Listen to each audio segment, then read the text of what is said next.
መድፈኞቹ አርሰናሎች እጅግ ወሳኝና ጣፋጭ የሆነ 3 ነጥብን ከሜዳቸው ውጪ አሳክተው መመለስ ችሏል።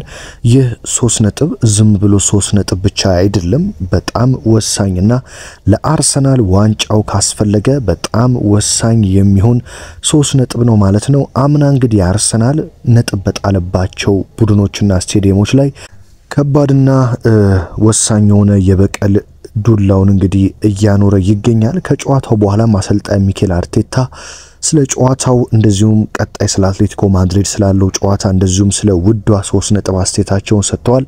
እሳቸው ብቻም ሳይሆኑ የጨዋታው ኮከብ ጥቁሩ አልማዝ ቡካዮ ሳካም ከጨዋታው በኋላ ወሳኝ ሐሳቡን ያጋራ ሲሆን ለአርሰናል ደጋፊዎችም መልእክት አስተላልፏል ማለት ነው። እንግዲህ ትላንትና ምሽት አርሰናል ያሳካው 3 ነጥብ ዝም ብሎ 3 ነጥብ አይደለም። ብዙዎች በተለይም የሌላ ቡድን ደጋፊዎችን ጨምሮ አርሰናል 1-0 ብቻ ነው ያሸነፈው፣ ከቆመ ኳስ ነው ግብ ያስቆጠረው፣ ስለዚህ ለጨዋታው ይህን ያህል ብዙ ማውራት አያስፈልግም የሚሉ አስተያየቶችን እየተመለከትኩኝ በጣም ፈገግ እያሰኙ የነበሩ። ምክንያቱም አርሰናል ወደ ፉልሃም ስቴዲየም ክራቨን ኮቴጅ ሄዶ 3 ነጥብ ይዞ መምጣት ማለት በጣም ትልቅ ስኬት ነው። ምክንያቱም ባለፉት 2 ዓመታት ወደዚህ ስቴዲየም አርቴታና ልጆቻቸው እንግዲህ አርሰናሎች ተጉዘው ማሳካት የቻሉት ከ6 ነጥብ 1 ነጥብ ብቻ ነው። ሁለቱንም ጨዋታ ማሸነፍ አልቻሉም። በአንዱ 2-1 ተሸንፈው በአንዱ ደግሞ አንድ አቻ ወጥተው በጣም ወሳኝ የተባለ ነጥቦችን ባለፉት 2 ዓመታት ዋንጫ ሲያጡ በዚህ ሜዳ ላይ ጥለዋል። ዋንጫ የማጣታቸው ዋነኛ ምክንያትም በዚህ ስቴዲየም ላይ የጣሉት ነጥብ አንደኛው አካል ነው ማለት ነው። ስለዚህ አርቴታ ዘንድሮ ይዞ የመጣው የተለየ ነገር ከአምናው ካለፉት 3 ዓመታት የዋንጫ ማጣት ጉዞ ከፍተኛ ልምድ እንደወሰዱ የአርሰናል ተጫዋቾችም በርጋታ ጨዋታን ቀስ በቀስ እያነበቡ ማሸነፍ እንዴት እንደሚቻል እየተረዱና ነጥብ ከዚህ በፊት ዝም ብለው ይጠሉባቸው ከነበሩ ስቴዲየሞች ላይ ነጥብ ይዞ መውጣት እንደሚቻል ለአርሰናል ደጋፊዎች እያሳዩ ይገኛሉ። በነገራችን ላይ የዋንጫ ሜንታሊቲ ወይም ደግሞ የዋንጫ ስነልቦና የዋንጫ አይምሮ ያለው ቡድን የሚያደርገውን ነገር ነው ያደረጉት። ባለፉት ዓመታት እንደ ሊቨርፑል አምና ሲበላ፣ ማንቸስተር ሲቲ ያለፉትን 2 ዓመታት ከአርሰናል ዋንጫዎችን ሲነጥቅ እንግዲህ እጅግ ተቸግሮ ወይም ተበልጦ እንኳን በአንድ ግብ ልዩነት አሸንፎ 3 ነጥቦችን ይዞ እየወጣ እንዴት ዋንጫ መውሰድ እንዳለባቸው አሳይቷል። አምናም ሊቨርፑል ብዙ ጨዋታዎች ላይ ተቸግሮ ነገር ግን ባለቀ ደቂቃዎች እንደምንም ግብ ያስቆጠረ በስተመጨረሻ ዋንጫውን ሲወስድ አይተናል። ስለዚህ አርሰናል ተቸገረም ጥሩ ተጫወተም ዋንጫ የሚፈልግ ከሆነ 3 ነጥቧን እንዴት አድርጎ መውሰድ እንዳለበት እንደ ትላንትናው ጨዋታ ማወቁ ትልቅ ስኬት ነው። አርቴታም ለዚህ ነው ወደዚህ ሜዳ የነበረን ታሪክ ጥሩ አልነበረም፣ ወደዚህ ስንመጣ እዚህ ሜዳ ላይ የነበረን ታሪክ ጥሩ እንዳልነበረ እናውቃለን፣ ስለዚህ ያንን መለወጥ እንፈልግ ነበር ሲሉ ከጨዋታው በኋላ የተናገሩት። እንደዚህ አይነት ግጥሚያዎችን ማሸነፍ እንችላለን። በተለይ በመጀመሪያዎቹ 10 እና 15 ደቂቃዎች ውስጥ ባልተለመደ መልኩ ተቸግረን ለፉልሃሞች ኳስ ልክ እንደ ስጦታ ስንሰጣቸው ነበር።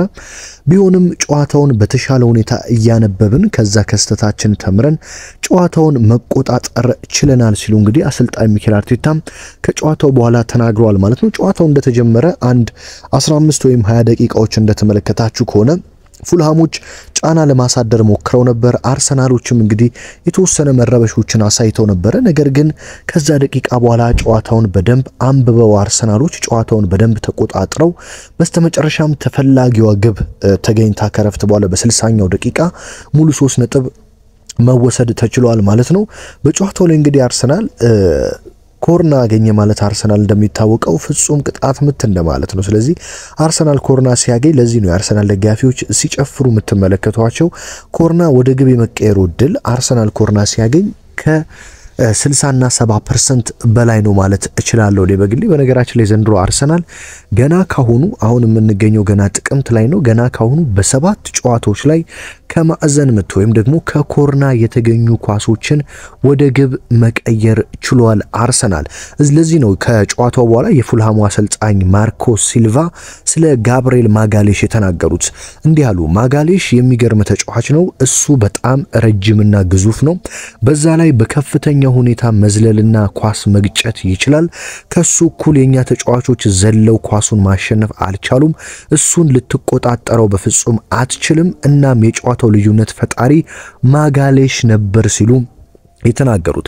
እዚህ ጋር እኔም ለዚህ ነው ከትሮሳርድ በላይ ትሮሳርድ ድንቅ ተጫዋች ነው። አርሰናል በጣም ግብ በሚፈልግበት ሰዓት ግብ ማስቆጠር ድንቅ ስራን መስራት የሚችል በጣም ወሳኝ ተጫዋች ነው። ነገር ግን ለግቧ መቆጠር እኔ ከትሮሳርድ በላይ ለጋብሪኤል ማጋሌሽ ትልቅ ክሬዲት መስጠት ፈልጋለሁ።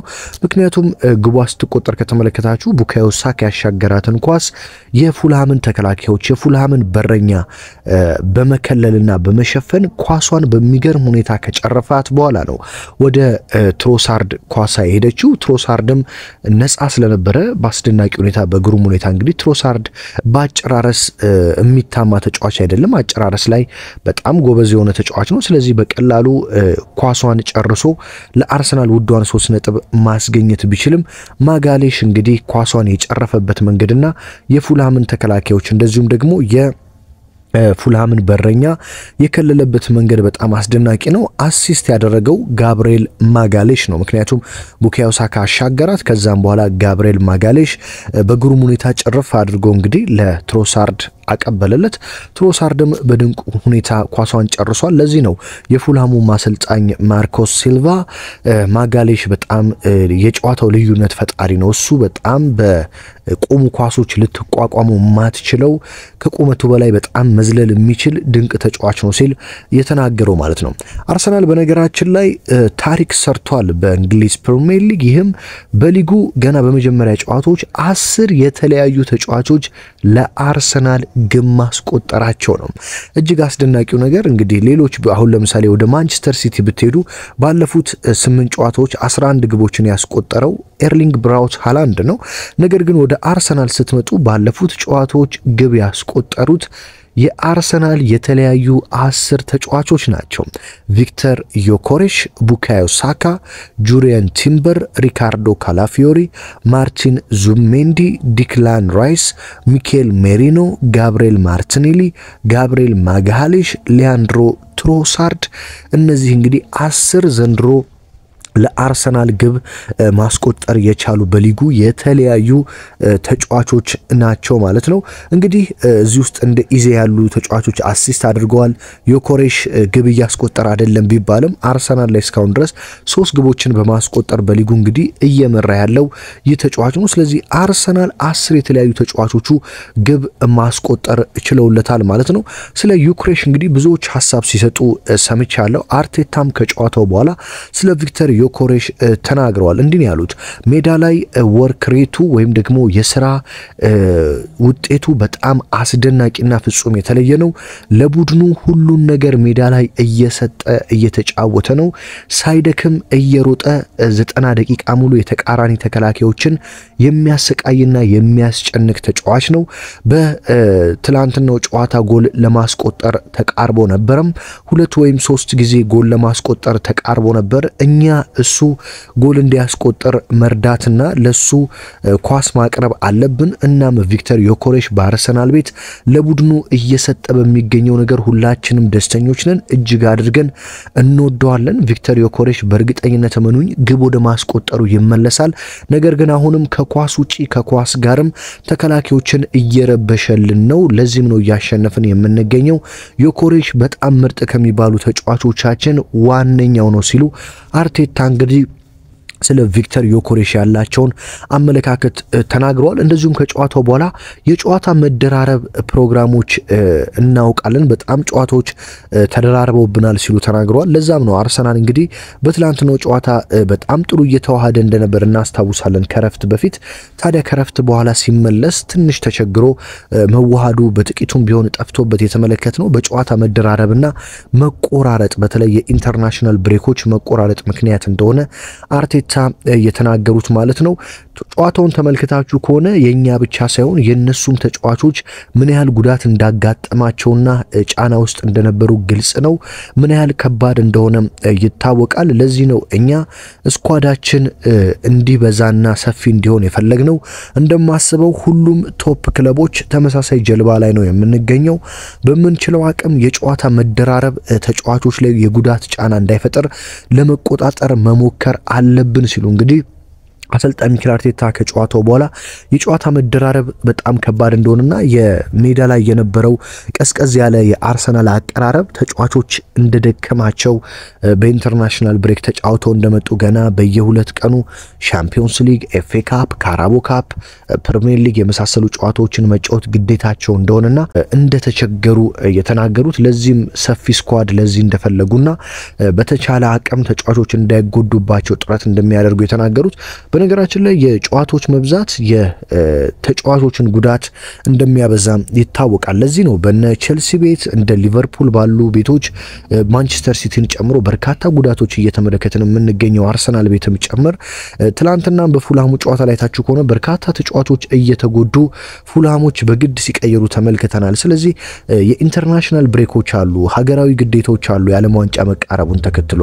በመቀጠል የሻምፒዮንስ ሊግ ጨዋታዎች አሉ፣ የሊግ የዛው የካራቦ ካፕና ኤፍኤ ካፕ ጨዋታዎች አሉ። ስለዚህ ተጫዋቾች እነዚህን ሁሉ ጫናዎች ተቆጣጥረው ለመጫወት ሰውነታቸው በጣም ስለሚደክም ለጉዳት የመጋለጣቸው ነገር ሰፊ ነው። ለዚህም ነው አርቴታ የጨዋታ መደራረብ በጣም አደገኛ ነው፣ ስለዚህ ተጫዋቾቻችን እንዳይጎዱ በቻልነው አቅም ጥረት እናደርጋለን ሲሉ የተናገሩት ማለት ነው። እንግዲህ በትላንትናው ዕለት መደነቅ ያለበት አንድ ተጫዋች አለ። ይህም እንግዲህ እንግሊዛዊው የአርሰናል ጥቁሩ አልማዝ ቡካዮ ሳካ ነው። ቡካዮ ሳካ እንግዲህ የጨዋታው ኮከብ ተብሎ ተመርጧል። ቡካዮ ሳካ እንግዲህ የጨዋታው ኮከብ መባሉ በደንብ የሚገባውና ትክክለኛ ምርጫ ነው። ምክንያቱም አርሰናሎች በጣም በተቸገሩበት ሰዓትም እንደዚሁም ጨዋታውን በተቆጣጠሩበትና ምርጥ በነበሩበት ሰዓትም በመከላከሉም በማጥቃቱም የግብ ዕድሎችን በመፍጠር ጭምር ቡካዮ ሳካ በጣም አስደናቂ ጨዋታ ጊዜን ማሳለፍ ችሏል። ቡካዮ ሳካ ከጨዋታው በኋላ እንደዚህ ሲል ነው የተናገረው። ጫናው በእኛ ላይ ነበረ፣ ምክንያቱም አርሰናል ወደ ሜዳ ከመግባቱ በፊት ማንቸስተር ሲቲ የሊጉ መሪ እንደነበረም ይታወቃል። ምክንያቱም ማንቸስተር ሲቲ ማሸነፉን ተከትሎ አርሰናል ጨዋታውን እስኪያደርግ ድረስ ማንቸስተር ሲቲ የፕሪሚየር ሊጉ መሪ ሆኖ ነበር። ስለዚህ አርሰናሎች ወደ ሜዳ ሲገቡ ጫና ነበረባቸው መሪነቱን መልሶ ለመረከብ። ለዛ ነው ቡካዮ ሳካ ከጨዋታው በኋላ ጫናው በእኛ ላይ ነበረም፣ ጨዋታውን በጠበቅነውና በምንፈልገው መንገድ አልጀመርንም ነበረ። በመጀመሪያዎቹ ደቂቃ ተቸግረን በተወሰነ መልኩም ተበልጠን የግብ ዕድሎችም ሊፈጠሩብን ተቃርቦ ነበረ። ነገር ግን አሁን ላይ ልምዱ ስላለን ጨዋታውን በደንብ ተረድተን አቀዝቅዘን ወደ ጨዋታው መቆጣጠር ተመልሰን የሚገባንና የምንፈልገውን 3 ነጥብ ከአስቸጋሪው ሜዳ ይዘን መውጣት ችለናል። ለጥቂት ዓመታት እዚህ ሜዳ ላይ መተን የምንፈልገውን ውጤት አላገኘንም፣ ነገር ግን ዛሬ ተቀይሯል ሲል እንግዲህ ቡካዮ ሳካ ተናግሯል ማለት ነው። ቡካዮ ሳካ እንግዲህ የፍጹም ቅጣት ምት ለማሰጣትም ከጫፍ ደርሶ እንግዲህ በቫር እይታ ተጫዋቹ የፉልሃሙ ተጫዋች እንግዲህ ኳሷን ነክቷል በሚል እንደተሻረ ይታወቃል። ቡካዮ ሳካ ግን ከጨዋታው በኋላ ፍጹም ቅጣት ምቱ በእርግጠኝነት ያሰጥ ነበር፣ ለኔ ፍጹም ቅጣት ምት ነበር፣ ኳሱን እንደነካው ተረድቻለሁ፣ ነገር ግን ኳሱን ከመንካቱ በፊት በቀኝ ጉልበቴ ላይ ከፍተኛ ንክኪ ተሰምቶኛል። ለኔ በእንደዚህ አይነት ሳጥን ውስጥ ያለ ማንኛውም እንደዚህ ከፍተኛ የሆነ ንክኪ ፍጹም ቅጣት ምት እንደሚያሰጥ ነው ማውቀው፣ ዳኛው ለምን እንዳልሰጡ አልገባኝም ሲል ቡካዮ ሳካ ተናግሯል። ነገር ግን የአርሰናሉ አሰልጣኝ አርቴታ ደግሞ ፍጹም ቅጣት ምቱ እንደማያሰጥና ዳኛው ለምን ያሁሉ ሰዓት ሊወስዱ እንደፈለጉ ግራ እንደገባቸው ተናግረዋል። ዳኛው ፔናልቲውን ሊሽሩ ቫር ለመመልከት የወሰዱት ጊዜ ግራ እንዳጋባቸው ተናግረዋል። ፍጹም ቅጣት ምቱ እንደማያሰጥ የምክትል አሰልጣኞቼ ወይም ደግሞ አማካሪዎቼ ሲነግሩ የነበረ ትክክለኛውን ውሳኔ ወስነዋል፣ ነገር ግን ለምን ያን ያህል ሰዓት እንደወሰደባቸው ተገርም ያለው ሲሉ እንግዲህ አርቴታም ተናግረዋል ማለት ነው። እንግዲህ በትላንትናው ጨዋታ አርሰናል ፍጹም ቅጣት ምት ተሽሮበታል። ያው ፍጹም ቅጣት ምቱ ተጫዋቹ ኳሷን ስለነካ አያሰጥም በሚል ነው የተሻረው። እንደዚሁም ደግሞ ሪካርዶ ካላፊዮሪ ገና ጨዋታው እንደተጀመረ ወደ 8 ወይ አይ ቲንክ 13ኛው ደቂቃ አካባቢ ግብ አስቆጥሮ ኦፍሳይድ በሚል እንደተሻረም እናስታውሳለን። በነገራችን ላይ በትላንትናው ጨዋታ እጅግ መደነቅ ካለባቸው ተጫዋቾች መካከል አሁንም ጣሊያናዊው ተጫዋች ሪካርዶ ካላፊዮሪ በአርሰናል ቤት እየሰጠ የሚገኘው ግልጋሎት ቀን በቀን እየጨመረ የተጫዋቹን ብቃት እያደገና እያበበ እንደመጣ መረዳት ይቻላል። ሪካርዶ ካላፊዮሪ ትላንትና ግብ አስቆጥሮ ኦፍሳይድ ተብሎ ቢሻርበትም በተደጋጋሚ ሙከራዎችን ሲያደርግና ወደ አርሰናል አደገኛ የሳጥን ቀጠና ውስጥ ኳሶች ሲመጡ የሚከላከልበት መንገድን በጣም አስደናቂ ነበር። በዚህ እንግዲህ አካሄዱ ሪካርዶ ካላፊዮሪ ጉዳት የማይገጥመው ከሆነ ማይልስ ሉዊስ ስኬሊን በፕሪሚየር ሊግ ጨዋታዎች ላይ በቋሚነት እንመለከተዋለን ብዬ አላስብም። ሉዊስ ስኬሊ ልንመለከተው ምንችለው በካራቦ ካፕ፣ በኤፍኤ ካፕ እንደዚሁም በጣም ቀላል ሊባሉ በሚችሉ የሻምፒዮንስ ሊግ ጨዋታዎች ላይ ካልሆነ በቀር የምድብ ጨዋታዎች ላይ ካሁን በኋላ ሪካርዶ ካላፊዮሪ ወደ ተቀያሪ ወንበር ይወርዳል የሚል ምንም አይነት ሐሳብ የለኝም። በተለይ በዚሁ አቋሙ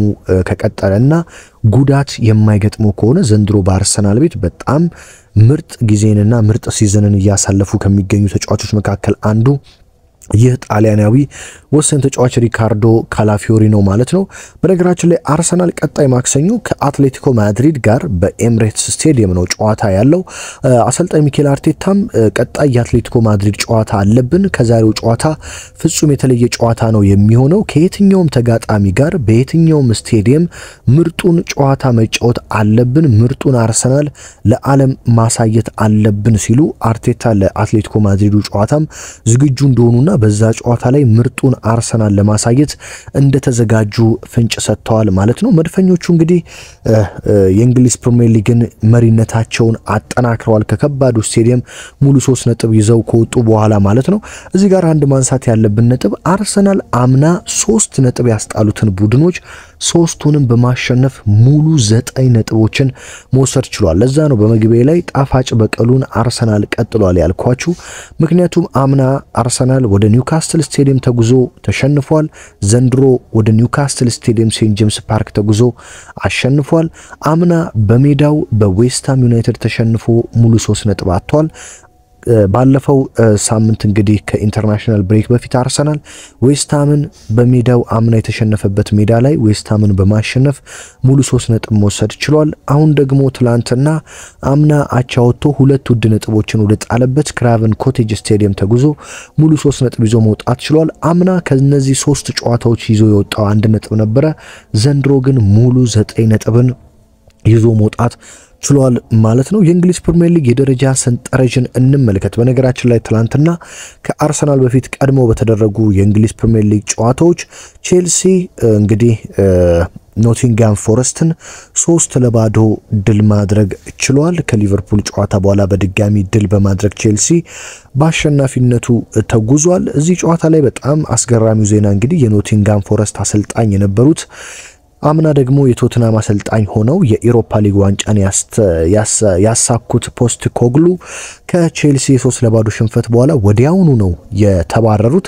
እንደምታውቁት የኖቲንጋም ፎረስቱ ባለሀብት ወይም ገዢ በጣም በባህሪው እንግዲህ በብዙዎች ዘንድ የሚተች ሰው ነው። ከዚህ በፊትም የተባረሩት ኑኖ ስፒሪቶ ሳንቶስን ሜዳ ድረስ ገብቶ አንገታቸውን እንዳነቃቸው እና በግልጽ ምክንያት ኖቲንጋም ፎረስትን አምና ምርጥ ቡድን ያደረጉትን ሳንቶስ እንግዲህ እንዳባረረ እናውቃለን። እሳቸውን አባሮ ታዲያ ከቶትናም የአውሮፓ ሊግ ዋንጫን አሳክተው የተሰናበቱትን ፖስት ኮግሉን ቢያመጡም እንግዲህ እሳቸውም በፕሪሚየር ሊጉ ምንም ሳይቀናቸው ትላንትና ጨዋታው እንደተጠናቀቀ በቼልሲ 3-0 ሲሸነፉ በስልክ ነው ቴክስት ካሁን በኋላ ተባራቸዋል የኖቲንጋም ፎረስት አሰልጣኝ አይሆኑም ብሎ ቴክስት እንደላከላቸው በስልካቸው የተሰማው።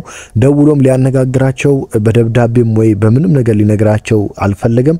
በቀጥታ በስልካቸው ነው ቴክስት ልኮ እንደተባረሩ የነገራቸው ማለት ነው። ፖስት ኮግሉም እንግዲህ ከፎረስት አሰልጣኝነታቸው ተባረዋል።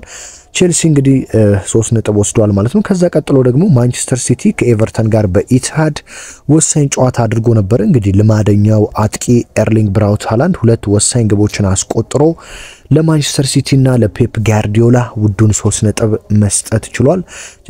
ሃላንድ ግብ እስኪያስቆጥር ድረስ ሲቲዎች በጣም በኤቨርተን ተፈትነው ነበር። ነገር ግን ሃላንድ ነውና 2 1 በግንባሩ 1 በእግሩ ግሩም ኳሶችን አስቆጥሮ እንግዲህ ወሳኙን 3 ነጥብ እንዲያሳኩ ረድቷቸዋል ማለት ነው። እንግዲህ ዛሬ ደግሞ እሁድ ሊቨርፑልና ዩናይትድ ጨዋታቸውን እስኪያደርጉ ድረስ የእንግሊዝ ፕሪሚየር ሊጉን መድፈኞቹ አርሰናሎች በ19 ነጥብና በ12 ንጹህ ግቦች እየመሩ ይገኛሉ። በሁለተኛ ደረጃ ላይ ማንቸስተር ሲቲ ከአርሰናል በ3 ነጥቦችን አንሶ እንደዚሁም በአንድ ግብ አንሶ በ11 ግቦችና በ16 ነጥብ ሁለተኛ ደረጃ ላይ ተቀምጧል። አርሰናልና ሲቲ መካከል ያለው የነጥብ ልዩነትም 3 ነው ማለት ነው። በሶስተኛ ደረጃ ሊቨርፑል ከዩናይትድ ጋር ከመጫወቱ በፊት በ15 ነጥብ ሶስተኛ ደረጃ ላይ ተቀምጧል። ከአርሰናል ጋር ያለው የነጥብ ልዩነትም 4 ነው። እንደዚሁም ከሲቲ ጋር በ1 ነጥብ ያንሳል ማለት ነው። ሊቨርፑል ዩናይትድን ማሸነፍ የሚችል ከሆነ ነጥቡን ወደ 18 በማድረስ እንግዲህ ከአርሰናል በ1 ነጥብ አንሶ ነጥቡን አጥቦ ወደ ሁለተኛ ደረጃ መመለስ ይችላል። ነገር ግን በዩናይትድ የሚሸነፍ ከሆነ ከአርሰናል ጋር ያለው የነጥብ ልዩነት በ4 ይቀጥላል ማለት ነው። አራተኛ ላይ የሚገኘው እንግዲህ ዘንድሮ ድንቅ ዓመትን እያሳለፈ የሚገኘው የአንዴ ኢራኦላው ቡድን ቦርንማውዝ ነው። ትላንትና እንግዲህ 3 አቻ ቢለያይም ከክሪስታል ፓላስ ጋር ቦርንማውዝ በ15 ነጥቦች አራተኛ ደረጃ ላይ ይገኛል። ቶተንሃም ሆትስፐርስ አምስተኛ ደረጃ ላይ በ14 ነጥብ፣ ቼልሲ በ14 ነጥብ ስድስተኛ ላይ ይገኛል ማለት ነው። ማንቸስተር ዩናይትድ 11ኛ ደረጃ ላይ ይገኛል። ወራጅ ቀጠና ላይ ደግሞ ኖቲንግሃም ፎረስት 18ኛ፣ ዌስትሃም ዩናይትድ 19፣ ወልቭስ 20ኛ ደረጃ ላይ የሚገኙ ቡድኖች ናቸው። ውድ አድማጭ ተመልካቾች እንግዲህ የዛሬ ወሳኝ ስፖርታዊ ጥንክር ይህንን ይመስላል። አርሰናል ዋንጫውን ያሳካዋል ወይ ዘንድሮ ወይስ እንዳለፉት ዓመታት መሪነቱን ይነጠቃል? ሐሳብ አስተያየታችሁን ኮሜንት ላይ አስቀምጡልኝ። ሀገር ውስጥ ከባህር ማዶ ናችሁ በየዕለቱ የምትከታተሉኝ የምታደምጡኝን ከልብ እያመሰገንኩኝ በሌላ ወሳኝ ጥንክር በሌላ ወሳኝ መረጃ እስከምንገናኝ በያላችሁበት ሰላም ተመኘሁላችሁ።